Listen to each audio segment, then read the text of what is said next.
नेही नागरिदास अति जानत ने की रीति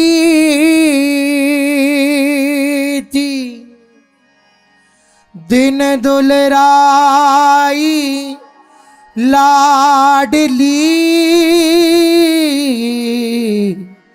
लाल रंगीली प्रीति दिन दुलराई लाडली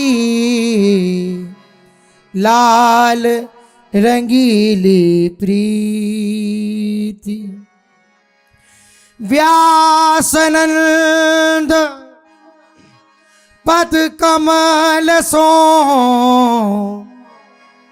जाके तृण विश्वास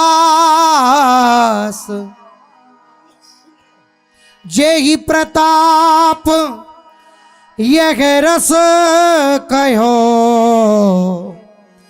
अरु वृंदावन वास जेहि प्रताप यह रस कहो अरु वृंदावन वास भली भांति से ओ विपिन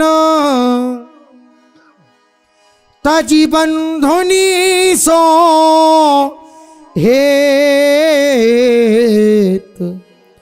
सूर भजन में एक रस सूर भजन में एक रस छाड़ो नाहिन खेत सूर भजन में एक रस छाड़ो नाहिन खेत भजन पहुँच की कठिन खरी है। श्री नागरीदास जी महाराज महान वैराग्य सिंहासन पर विराजमान प्रेम रस का रसास्वादन किए हुए महापुरुष हैं। एक ही लंगोटी शरीर पर रहती थी, दूसरा वस्त्र नहीं। कई कई दिन तक चतुरासी जी के महारस में लीलाओं में पदों का चिंतन करते हुए डूबे रहते, भिक्षा की भी शुद्धि नहीं रहती। तो प्यारी जू एक दिन स्वयं पधारी और नागरीदास जी को सुंदर अपना उच्छिष्टामृत दिया और कहा, मुझे अच्छा नहीं लगता कोई ब्रज 84 कोश में भूखा रहे, अच्छा नहीं लगता। ठीक है, तुम वैराग्य पूर्वक भजन करते हो, लीलाओं का चिंतन करते हो, लेकिन भिक्षा मांगो, माधुकरी वृत्ति से रहो, भूखे मत रहो, मुझे अच्छा नहीं लगता। हमारी श्री जी स्वयं नागरीदास जी को अपने कर कमल से उच्छिष्ट दिया और आज्ञा करी कि यहाँ भूखे मत रहो, ब्रज 84 कोश में कोई भूखा रहे, मुझे अच्छा नहीं लगता। माधुकरी वृत्ति से अपने उदर का पोषण करो, ब्रजवासियों के घर से जाओ, टूक मांग कर लाओ। श्री जी ने स्वयं आदेश किया। पहले वृंदावन ही वास करते थे नागरीदास जी। एक घटना घटी जिससे बरसाना वास की लीला बन गई। रासमंडल पर श्रीमद् भागवत की चर्चा हो रही थी, बड़ा रासमंडल, और पूज्य जन चर्चा कर रहे थे। प्रसंग चल रहा था धेनुकासुर वध का। तो लालजू के महाराज अपने ब्रजमंडल की रक्षा के लिए कैथ के वृक्ष में जो गधा बना हुआ धेनुकासुर था उसका पैर पकड़कर प्रहार किया। तो जब वो ये चर्चा कर रहे थे कि लालजू के कर कमल में धेनुकासुर जो गधे रूप में था उसका पैर लालजू अपने हाथ में पकड़े हुए थे, उस समय नागरीदास जी का चिंतन चल रहा था। हरि उर मुकुर बिलो की अपन पो विभ्रम विकल मान जुत भोरी, तो चिबुक सुचारु प्रलोई प्रबोधत, पी प्रतिबिंब जनाय निहोरी। ये आज निकुंज मंजू में खेलत, नवल किशोर नवीन किशोरी, इस पद का चिंतन कर रहे थे। और ये लीला चल रही थी कि लालजू सी लाडली जू के चिबुक को दुलार करते कह रहे प्यारी जू, ये और कोई नहीं, जो आप हमारे वक्षा स्थल में प्रतिबिंब देख रहे हैं ये आपका ही है। हरिउर मुकुर बिलो की अपन पो, विभ्रम विकल मान जुत भोरी। तो लालजू महाराज चिबुक सुचारु प्रलोई प्रबोधत, जहां प्यारी जू के चिबुक पर कर कमल रखे हुए वहां गधे का धेनुकासुर का चरण, ऐसा तो लीला तो वो भी है, पर ये इतने महामाधुर्य रस में कि मूर्छित हो गए सुनकर। अब अचानक कोई मूर्छित हो जाए, और बड़े जनों में कथा कह रहे थे तो उन्होंने कहा ये क्या हुआ, कथा में भंग पड़ गया ना सब। अचानक नागरीदास जी को चेतना जल आदि के द्वारा दिलाई गई और कहा क्या हो गया था, तो कुछ नहीं, ऐसे ही मूर्छा गई थी। तो उन्होंने कहा तुम्हें हमारी शपथ है, सत्य बोलना पड़ेगा। बोले सत्य बोलेंगे तो फिर महाराज कहीं नाराज ना हो जाओ। आप वर्णन कर रहे थे कि लालजू के कर कमल में धेनुकासुर, और उस समय हमारी लीला चिंतन चल रही थी कि लाडली जू के चिबुक को प्रणो। तो ऐसे सुकोमल लालजू, अति सुकुमारी लाडली, पी किशोर सुकुमार, उनके कर कमल में गधे का हाथ, ये हमारे सुनने की क्षमता नहीं, हम ये बर्दाश्त नहीं कर सकते, इसलिए मूर्छित हो गए। कहाँ प्यारी जू का सुंदर मृद चिबुक प्रलो रहे और कहाँ धेनुकासुर गधे का पैर हाथ में लिए। ये तो बड़े जनों को अच्छा नहीं लगा। ये तुम तो अपनी बड़ी ऊंची स्थिति कह रहे हो, तो भाई विरोध शुरू हो गया। सत्य पर चलने पर उसका परिणाम विरोध होता है। जब बड़े जनों के द्वारा विरोध हुआ तो फिर श्री जी की इच्छा समझकर बरसाने चले गए, और बरसाने में समाधि बनी है। जब आप प्रदक्षिणा करते हुए जाएं तो श्री जी के बगीचे में ही समाधि बनी हुई, ऊपर ही।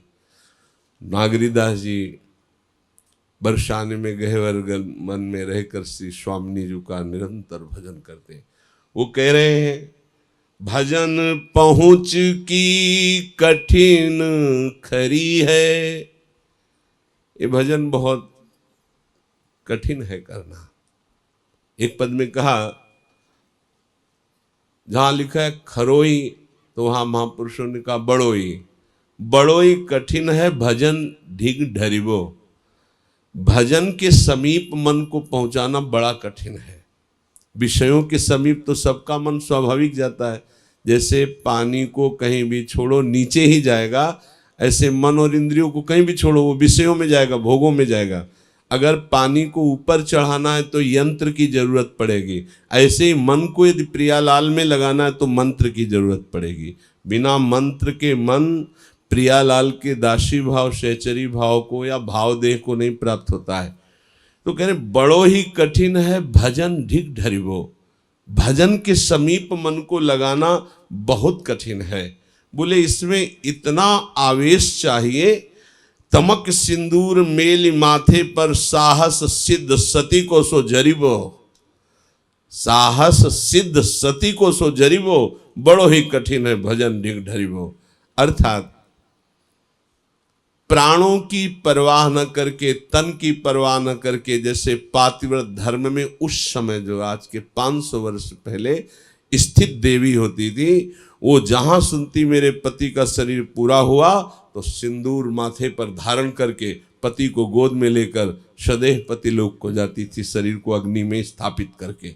बोले ऐसा समर्पण चाहिए भजन के लिए। अपने प्रभु के लिए तन मन प्राण सर्वस्व न्यौछावर करने वाला ही भजन कर सकता है। रण के चाय घायल जो घूमे, मुरे न गरूर सूर को सो लरिबो। बड़ो ही कठिन है भजन ढिग ढरिबो। पूज्य श्री नागरीदास जी कहते हैं जैसे युद्ध में सूरवीर का एक हाथ कट गया तो दूसरे हाथ से वो दुश्मन को काटने के लिए आगे बढ़ेगा। अगर उसका वो भी हाथ कट गया तो पैर से मारने की कोशिश करेगा, पैर भी काट दिया जाए तो हर कोशिश करेगा कि किसी भी तरह शत्रु को परास्त कर दूं। बोले रण के चाय घायल ज्यों घूमे, मुरे न गरूर सूर को सोलरिवो। हर जगह परास्त हो रहा है, लेकिन साधक की कोशिश है मैं इसी जन्म में भगवत प्राप्ति करूंगा। हरा के देख लो, मैं अविनाशी का बच्चा हूं, कितनी बार हारूंगा लेकिन जीतूंगा। काम क्रोध लोभ मोह मद मत्सर सबकी धज्जियां उड़ाऊंगा। ऐसा सूरवीर चाहिए कि जैसे अंग कट जाने पर भी युद्ध भूमि में पीठ नहीं दिखाता, ऐसे ही कितनी बार भी कैसी भी परिस्थिति आवे, अनुकूल प्रतिकूल मान अपमान निंदा स्तुति, इसकी कोई परवाह न करके भगवत प्राप्ति के लिए भजन में डटा रहे। बड़ो ही कठिन है भजन ढिग ढरिबो। नागरी दास सुगम जिन जानो, श्री हरिवंश पंथ पग धरिबो। बड़ो ही कठिन है भजन। बोले खिलवाड़ मत समझना, ये जो प्रियालाल के प्रेम मार्ग में कदम रखना, चढ़ के मैन तुरंग पे चलिबो पावक माई। प्रेम पंथ अति कठिन है, सबको निभत नाई। नागरी दास जी कह रहे हैं सावधान मति रति सौ चलनो। हर क्षण सावधान रहना, बहुत बड़े बड़े ठग लगे हैं। पग धरी गाढ़ी प्रेम गरी है, इस प्रेम गली में बहुत संभाल के पग रखना, मजबूत पग रखना। चाहे जितना झंझावात आ जाए, पग तुम्हारे पीछे ना हटने पावे। चाहे काम, चाहे क्रोध, चाहे अपमान, चाहे निंदा, चाहे रोग, चाहे मृत्यु ही क्यों ना आ जाए, अब कदम जहां रख दिए वहां से पीछे नहीं हटेंगे। ऐसा सूरवीर चाहिए भजनानंदी। बोले भजन पहुंच की कठिन खरी है, दशा समेत ढरे ढंग यही यही टोट प्रकृति बिगड़ी है। बोले अपनी दशा को समेटो, संसारिक दशा में मत आओ, तुम भागवतिक महापुरुष हो। अपनी इंद्रिय और मन को समेट करके प्रियालाल के चरणों में लगा दो। अगर ऐसा नहीं किया तो कह रहे यही टोट प्रकृति बिगड़ी है। यही तुम्हारी जो कमजोरी है, यही जो अंदर की विषय लोलुपता है, यही तुम्हें सहचरी भाव नहीं जागृत होने दो रहा है, यही प्रिया प्रीतम की प्राप्ति नहीं होनी। कमजोर मत बनो, अपनी दशा को मजबूत करो। जीवित मर जाए उलट आप में समाए, यह दिलगिरी। मरना पसंद है, गलत काम नहीं। मरना पसंद है, प्रिया प्रीतम के विमुख आचरण नहीं। तो कह रहे पहुंचन की कठिन खरी है। भजन के मार्ग में पहुंच होना इसीलिए क्योंकि हम कमजोर हो गए हैं। श्री गुरु प्रसाद वस्तु सो जोरे, रही संभार में मन भगरी है। बोले कैसे कमजोरी जाएगी? बोले गुरु प्रसाद से, गुरु कृपा से। गुरु चरणों में चित्त को जोड़ दे, अपने चित्त का ध्यान गुरु चरणों में रहे, उनकी आज्ञा में रहे। बोले मन जो है गुरु चरणों से भागता है, गुरु आज्ञा से भागता है। बोले यही बिगाड़ देता है भजन मार्ग को। श्री रसिक नृपति के पाछे लागे, सुखद भक्ति सद संपत्ति धरी है। रसिक नृपति श्री हरिवंश जो, उनके पीछे जो गुरुदेव रसिक जन है, बोले उनके पीछे लगे, आगे संपत्ति धरी हुई मिलेगी, तुम्हें कमानी नहीं पड़ेगी। क्योंकि कई बच्चा के पेट और घर घट करे विनाशन, तुम बच्चा बन गए हो रसिकों के, तो तुम्हें प्रिया प्रीतम निश्चित मिलेंगे। और न बलबित नागरी दास श्री व्यास सुवन जो निधि सगरी है। इस मार्ग में और कोई बल नहीं है। आचार्य कृपा, हरिवंश कृपा, इष्ट कृपा, गुरु कृपा, ये सब एक ही कही जाती है। बोले इसी कृपा बल से साधक प्रिया प्रीतम को प्राप्त करता है।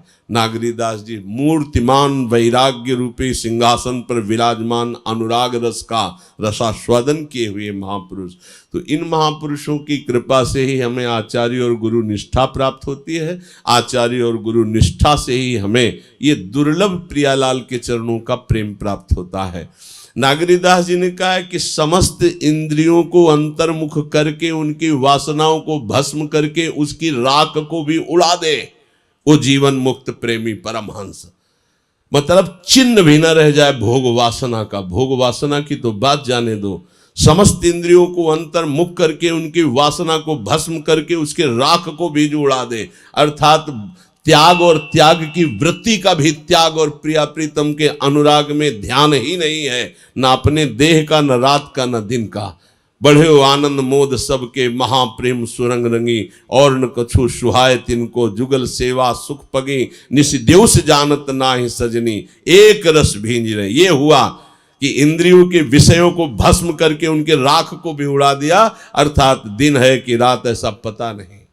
रात दिन प्रिया प्रीतम में इतना डूबे, कब दिन गया कब रात गई, कौन वार कौन नक्षत्र कौन ग्रह कौन व्रत कौन, सब स्मृति के बाहर हो गया। स्मृति में केवल श्यामा श्याम। ऐसी स्थिति रसिकों की होती है, परमहंसों की होती है। तो ऐसे परमहंसों में शिरोमणि श्री नागरीदास जी कृपा करें और हम सबका मन जहां उनका मन लगा है वहीं पहुंचावें, प्रिया प्रीतम के चरणों में मन पहुंचावें। इन्हीं सब रसिकों की कृपा से ही प्रियालाल की कृपा का परिचय मिलता है। कहो कृपा उपजे के भांति, तो रसिकन संग फिरे दिन राती। तो रात दिन हमारा मन इन रसिकों की आज्ञा में रहे, यही दिन रात इनकी कृपा का अवलोकन है। चलो नाम कीर्तन करते हैं। राधा राधा।